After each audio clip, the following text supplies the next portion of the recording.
Hi, everybody. Welcome to another Chats with Children. I hope you're safe and well. Today, I am talking about harnessing the power of NMR in the pharmaceutical and healthcare industry. And to help me learn more about NMR and how it can help within pharma and healthcare, I'm delighted to be joined by RSSL's Catherine Frankis, or Cathy Frankis, as she likes to be known, who's Senior Scientist, Spectroscopy and Chromatography, and Patricia Rodrigues Ramos, or Pat, as she likes to be known, the Analytical Toxicologist, Investigative Analysis, if I get my dentures in properly this morning. And so we're going to learn more about NMR. So, ladies, first of all, it's lovely to see you, Cathy, Pat. How are you both? Hi, I'm good, and thank you. How are you? I'm very well, thank you. It's lovely to see you again, Cathy. Lovely to see you, Razvan. Now, before we start talking about NMR and its uses within pharma and healthcare, would one of you be kind enough to give me a quick overview of RSSL and what you do as a business? Yeah, sure. So RSSL is a contract laboratory based in Reading, and we offer a wide range of testing in food and pharmaceutical products to make sure that they meet regulatory compliance. And we also do research and development activities, supporting our clients in the development and validation of methods, creating new products, and solving investigations and potential manufacturing issues that they might have. And yeah. Fantastic. All right. Now, let's talk about NMR. So the first thing I'm going to ask you, though, really basic, is what does NMR stand for? Because that might be quite useful for people to know. And why is it so important within the industry? Sure, yeah. So NMR stands for Nuclear Magnetic Resonance Spectroscopy, okay? And lots of people might remember NMR fondly from their university days. It's a very popular technique. I think NMR spectroscopists just love the patterns and love looking at spectra, and I think a lot of people think of it fondly that way. But I mean, essentially what it is a technique, it's a spectroscopic technique that is used to observe how spin-active nuclei behave and interact within a magnetic field. And when I say spin-active nuclei, the most prominently used nuclei is protons, because they're spin-active, and protons, hydrogen atoms, are on all of our organic molecules, you know, right. They're everywhere. And so what we're saying is we can use NMR to look at all the different protons in a molecule, and the way they interact provides definitive information about the molecular structure of the compound that we're analyzing.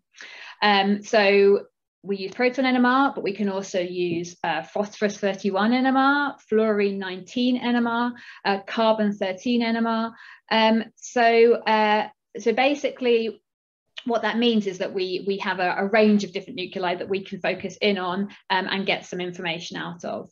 It's really powerful with respect to structure determination and structure elucidation, because the response you get from an NMR tells you how all the spin-active molecules, or spin-active nuclei, I should say, fit together within a molecule. But also in terms of complex mixtures where you've got lots of different molecules present, what you get is a snapshot, a fingerprint of all of your organic material in one spectrum. That spectra can be quite complicated, so you may need to use tools to deconvolute it, but you've got a fingerprint of everything that's present in one spectrum. NMR is also quite quick, so you can get a quick NMR spectrum of a proton spectrum in as little as 5 minutes, even less. And so you can get that top level screen very, very quickly in terms of maybe urgent situations or contamination issues. We apply it. We've got a very long history of using NMR for investigative projects for potential contaminations. We've actually had an NMR on site for over 30 years. So we're a very early harnesser of that power. And we apply it to all kinds of projects, pharmaceuticals, drug discovery. It's used a lot in drug discovery to confirm the structure of a new molecule as and when it's been discovered, you know, polymers, biomaterials, cosmetics, agriculture and food. all range of the projects we get involved in have got an application. As I said, it's good for investigative projects, also kinetic studies. You know, you can follow reactions in the NMR spectrometer. That's a really interesting thing to do. But I think what's happening in the last couple of years is the power of NMR is being really harnessed for more routine analysis in terms of QC release within the pharmaceutical industry, because NMR can answer questions that other techniques can't. Specifically, actually, around quantitation. Right. Okay. I mean, I was going to ask you actually, as you were talking, because I know obviously people use mass spec and other techniques as well. So in terms of using mass spectrometry, for example, yeah, is that only used for specific types of products or situations in comparison to NMR? So the power of all of these different techniques is how they're used together and how they're used holistically to answer different sides of the same problem. Okay. Right. So a great example is the use of MS with NMR to confirm the structure, say, of an unknown impurity. Okay. Right. So what you'd get from LCMS, particularly accurate mass LCMS, is you'd get that mass. And then, so you'd be able to generate, using that accurate mass, a chemical formula, but you wouldn't know how that structure is actually put together, how it's built, okay? And that can have quite a big effect in terms of the toxicology of an impurity. So we would then use NMR to jigsaw together the different fragments, and a combination of the NMR data and the LCMS data can then give the answer that our client needs in terms of structural elucidation. Right, great. Well, that leads on nicely, actually, to my next question, which you're talking about data. How can NMR be used quantitatively? And my teeth are not working today. and Pat, maybe you want to answer that. Yeah. So yeah, as Cathy just pointed out, NMR is a very versatile and powerful technique to provide information about the molecular structure. But NMR is also a quantitative technique because the intensity of the signals are directly proportional to the number of the nuclei responsible for the resonances. So NMR can perform relative quantitation, where the relative amount of the species in a sample are measured based on the integration of these peaks from the different components. And this approach is particularly useful in the characterization of polymers. Right. And the NMR can also perform absolute quantitation, which involves a direct measurement of the amount of the components in solution. And this can be done either using an internal or a reference or external reference standard.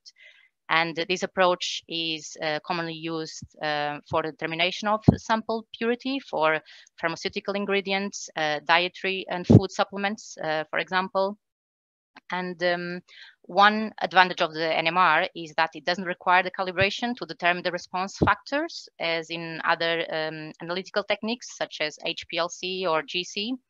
And when it comes to absolute quantitation, another advantage is the fact that a certified reference standard of the analyte of interest is not required, as for other techniques, the chromatographic techniques. All that is needed is certified reference material with a known structure and purity. And this is a very good advantage, which makes QNMR particularly useful when the certified reference materials of the analyte of interest are expensive, which is the case most of the times, or they are not available at all, which is the case in the development of new synthetic drug molecules or new psychoactive substances. But QNMR, as Cathy also mentioned, for the structure elucidation, that can be performed in a wide range of sample matrices across different industries. I mentioned the pharmaceuticals, the polymers, but also in organic synthesis, forensic, biomaterials, and drug discovery as well, I mentioned. Brilliant. Now, one question I will ask, though, based on that, is that you mentioned calibration.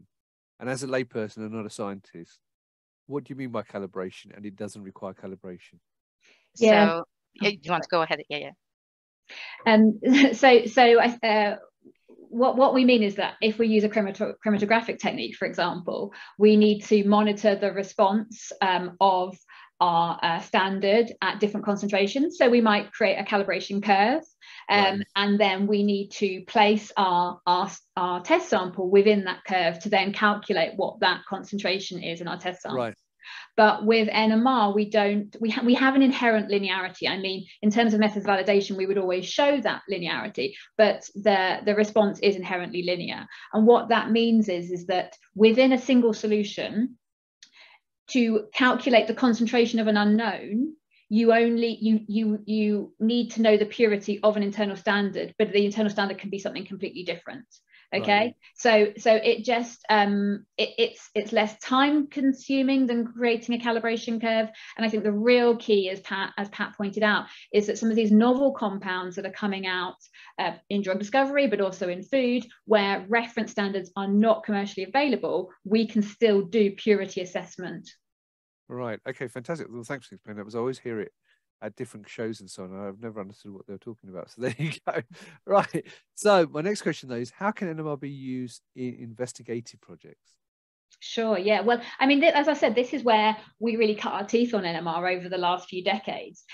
We've used NMR to kind of bolster our idea of what's going on when something has been reported to us as not performing right, whether that's something that isn't foaming properly, you've got a precipitate coming out of something, something's got a funny color. You know, we have had a lot of these kind of problems to solve over the years, and really the strength of the technique, as I said, is to use it orthogonally with other techniques. Okay, so I already talked about structure determination of unknowns. Okay, and that's quite a big thing, I think, in pharmaceuticals.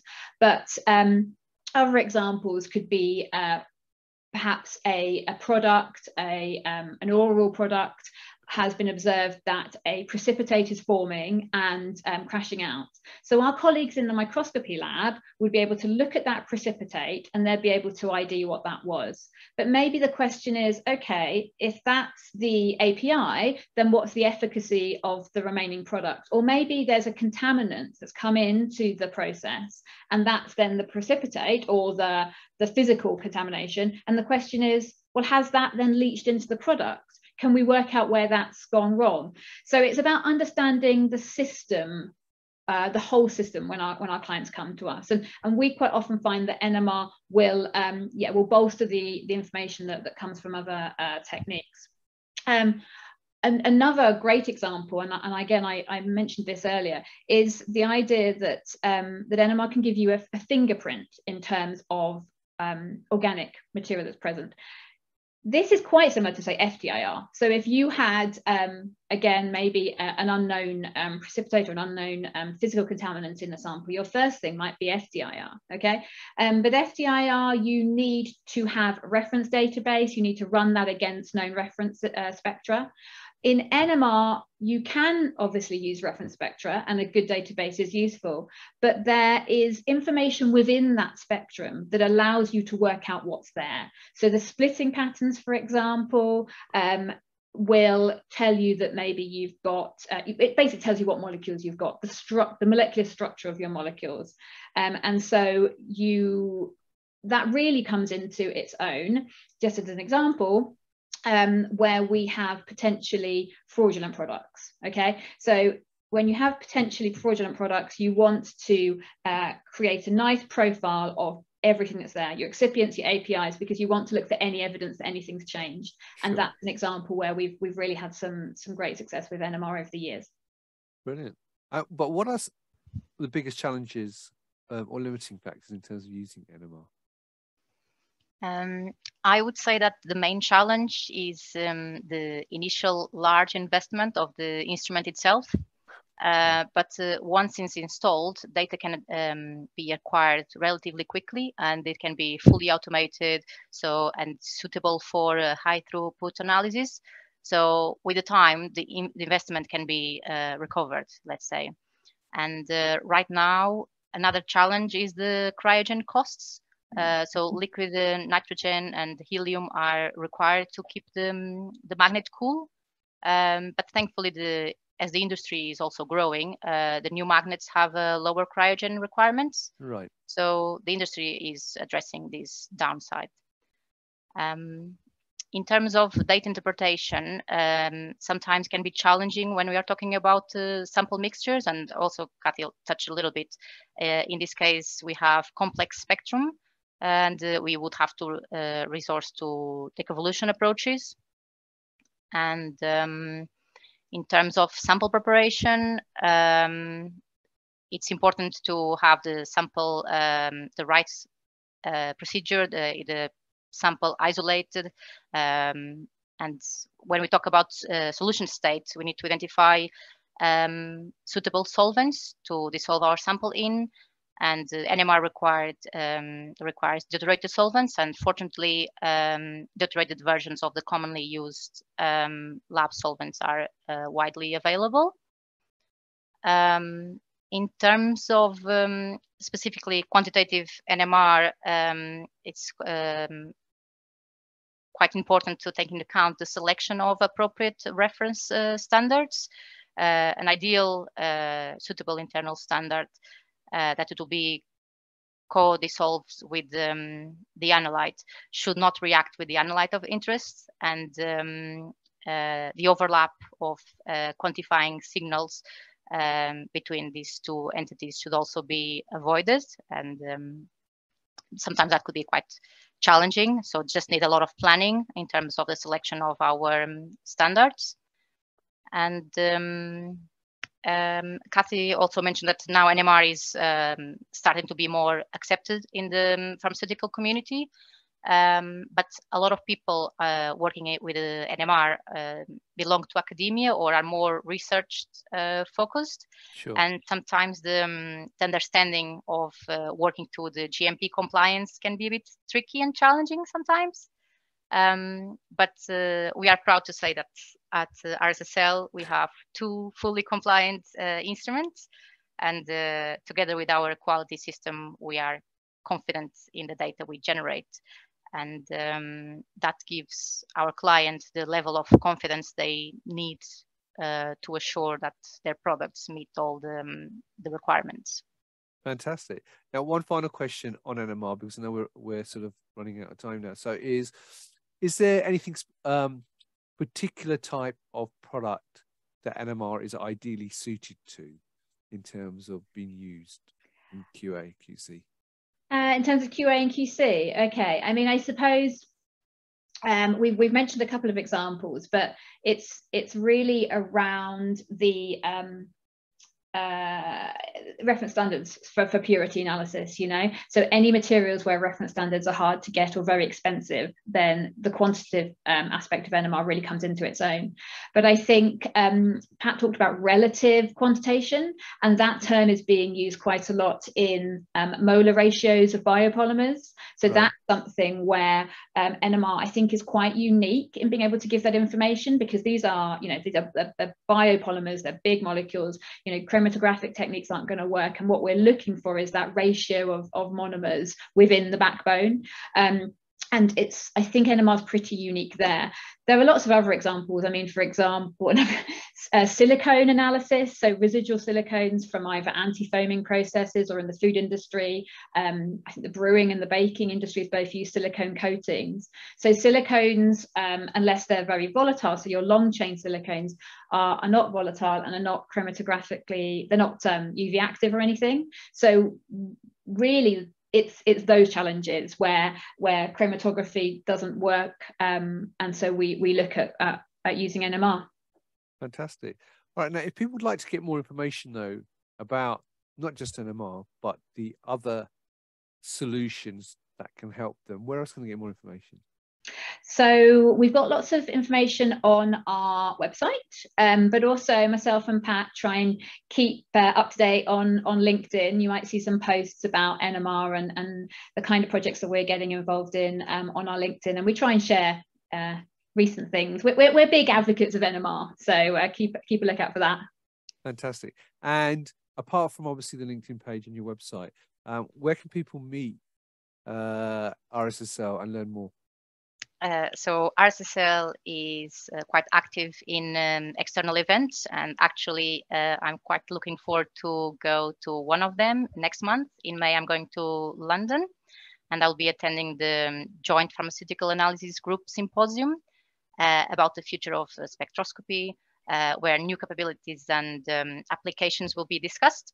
And I will be presenting a poster regarding one application of quantitative NMR in the determination of sample purity when the amount of sample available is limited. So we will show and present some results of a study we conducted that we showed that QNMR can provide accurate results on as little as 2 milligrams of sample.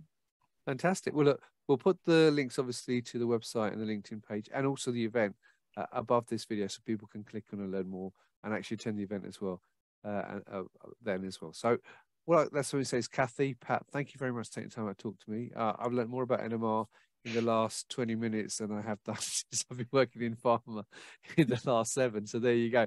So thank you for sharing that information. Viewers, I hope you found that useful. If you'd like to learn more about NMR and RSSL in general, then check out the links above the video.